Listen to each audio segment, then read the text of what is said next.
The Bluebirds are flying high. This week on the Football League show, Cardiff look to keep up their good start to the season against Hull City. It's a Lancashire classic. Local rivals Burnley hope to pile the pressure on North-West neighbours Preston North End. And Premier ambitions. It's a meeting of promotion hopefuls as the informed Queen's Park Rangers host Middlesbrough.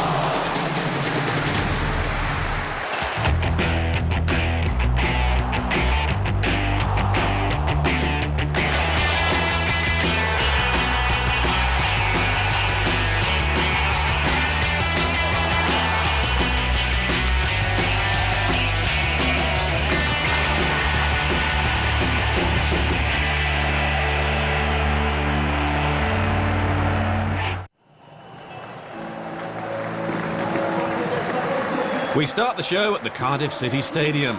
An impressive unbeaten start to the season has signalled Cardiff's intention to compete at the top of the Championship once again. Their opponents, Hull City, are looking to find their feet after dropping from the Premier League. Your commentator, Martin Fisher. Whittingham's delivery, and it's in! And would you believe it? The Hull City player, the man on loan at Cardiff City, gets the opening goal, saying Olafunjana.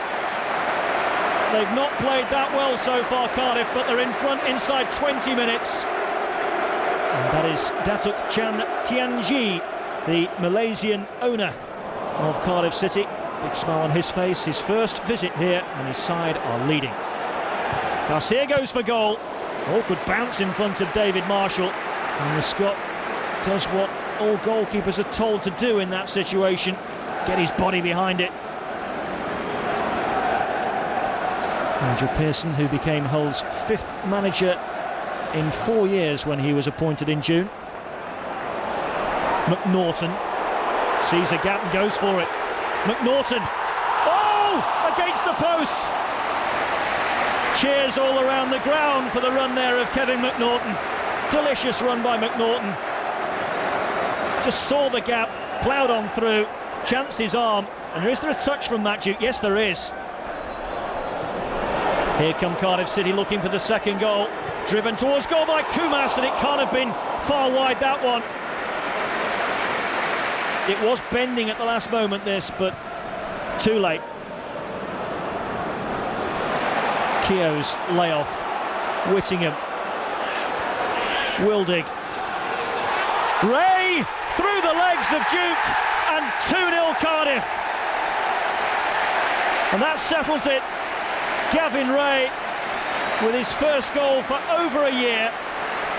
An inspired substitution from Dave Jones.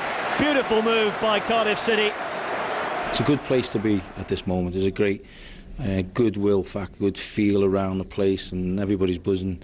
But I tell you what, they'll be back in on Monday, and it'll be down to the hard graft again, because that's what's got them the results. It isn't just down to having good players, it's down to the work ethic and all the hard work that goes on around this football club as well as out there. We've still got a losing mentality away from home, and I think that's why have you got that hindrance of having a bit of a mental block. I think that makes it very, very difficult, but you know, we'll keep working at it until we change it. The pressure is starting to build on Fox's manager Paulo Sousa. After arriving to plenty of fanfare at the start of the season, the side are still awaiting their first league win. And they made a bad start to this one. Coventry's Michael Mackinder replaced Gary McSheffrey with 10 minutes to go before half-time and made an impact straight away. His cross met by Clive Platt to score his first goal for the Sky Blues. It was Leicester who go on to dominate the match. Martin Waghorn joined the Foxes on deadline day after impressing last season on loan. He was equally impressive in his first game back, the woodwork denying him a dream return. Sousa's Swansea were criticised for a lack of cutting edge, despite some fine passing play last season. His new side seems similar. The Foxes dominated, but couldn't find their way past the impressive Kieran Westwood. Leicester got what they deserved, albeit with the help of the Coventry defence. Andy King made the most of a mix-up to finish superbly. His first goal since the first day of the season. Leicester still wait for their first league win. Tough games to come too, against Cardiff and QPR. overall, I'm pleased. I think it's a positive result for us. We want to win, we want to beat our local rivals, but you've got to look at them and see where they were last year, where we were. They've got some good players, a big squad, and you know, we're a work in progress, and we hope to get beyond where they got to last year. But it is going to take a bit of time. In the other early kick-off, two of this season's slow starters, Derby and Sheffield United, met at Pride Park. Jean Calvé made a memorable Blades debut a fortnight ago, scoring a stunning winner against Preston, and he was in the thick of it early on here too, with a cross that set up Richard Creswell, even though admittedly the defending from John Brayford and Sean Barker could have been sharper. Sheffield United were looking for their first away win of the season and were almost 2 up soon after. Stephen Bywater first foiled Ched Evans. And then so much time and space for Johnny Ertel, 2 words: oh dear. Derby pushed for the equaliser after the break, but they just couldn't find that elusive finish. Paul Green should have done better, but 3 points are a belated birthday present for Gary Speed, who turned 41 on Wednesday. We thought we could have had a few more, but while it's 1-0 against the team at Derby, you're always thinking that they could sneak one, but thoroughly professional performance, and like I say, the boys did fantastic, then deserved the win. We said to them every single game, we want to come off, and if we lose, we'll put our hands up and say, well, at least we had a go. It doesn't feel like that today. 3 wins and a draw have given Queen's Park Rangers fans hope their team can make a real promotion push. Last season, Middlesbrough won for the first time ever at Loftus Road, but never got close to reaching the heights of that 5-1 demolition this time. Perhaps they should have known. Neil Warnock has never even dropped a point at home against Bow in his time as a manager. And his Rangers team had the best chance of the first half here. Hogan Ephraim denied by Jason Steele. Warnock felt the Irish should have had a first half penalty for a Barry Robson challenge on Heider Helgeson. When the two clashed after the break, he was more satisfied with the decision. Helgeson took the spot kick himself, and Rangers were ahead. Adel Tarap's midfield play is lighting up Loftus Road this season. The Moroccan won August Championship Player of the Month award. It was his cross for Ephraim soon after the first goal. Rangers have signed 2 more forwards since their last match. Neither Rob Hulse nor Tommy Smith were on show in this one. Instead, Jamie Mackey made a strong case for his own continued inclusion. That is 4th of the season. Rangers' great start just gets better. It was a cracking game. But I thought that 20 minutes, like you said, we played some good stuff. And when you score the goals, I mean, the second goal was unbelievable, wasn't it? Great goal. So, you know, it was a good 3 points for us. Looking for a first win of the season, Portsmouth may have hoped for opponents other than Ipswich. Town have won all 4 of their away League and Cup games this season.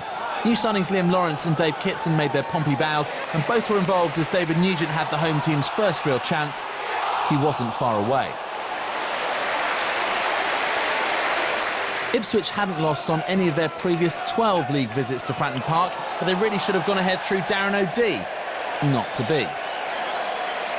An injury to Portsmouth skipper Aaron McQuenna was another blow in what's been a tough introduction to life in the Championship, but Pompey fans were relieved to see keeper Jamie Ashdown keep out a late chance for Town sub Connor Wickham, the promising teenager just back from injury himself. So Portsmouth pick up just their 2nd point of the season but remain bottom. For Ipswich, a 3rd straight clean sheet. They're now unbeaten in 7 in all competitions. Nottingham Forest fans haven't been shy in voicing their concern at a lack of new signings this summer. Billy Davies' side were still looking for their first league win of the season as they welcome Millwall. Forest made a slow start to the last campaign, but this was to be a game where they would rue missed chances. First, Robert Earnshaw denied by David Ford's reactions. And you have to take your chances, especially against the league's joint leading scorers. Millwall made them pay. 5 minutes gone, and Steve Morrison's super start to the season continued, his 4th in the league this season. Forest have drawn their last 3 league games, and they were given the chance to draw level in this match when Nathan Tyson drew this rash challenge from Alan Dunn. Dexter Blackstock scored from a spot in his last match against Norwich, but this time it was one he'd rather forget. Millwall striker Neil Harris spent a brief spell at the City Ground earlier in his career, but he couldn't mark his return with a goal. Lee Camp believed not to be caught out by the striker's audacious long-range effort. Lions keeper Ford was in fine form. His goal under siege late on. Blackstock unlucky not to make amends for his earlier miss. But Forest are becoming the league's draw specialists, and they won a share of the spoils 10 minutes from time when Chris Cohen's looping cross was met by Blackstock. Forest's winless run continues. For Millwall, their impressive start to life back in the Championship goes on. Still to come, a thrilling Lancashire local derby. Burnley versus Preston North End. And plenty of goals at London Road, where Peterborough took on Oldham.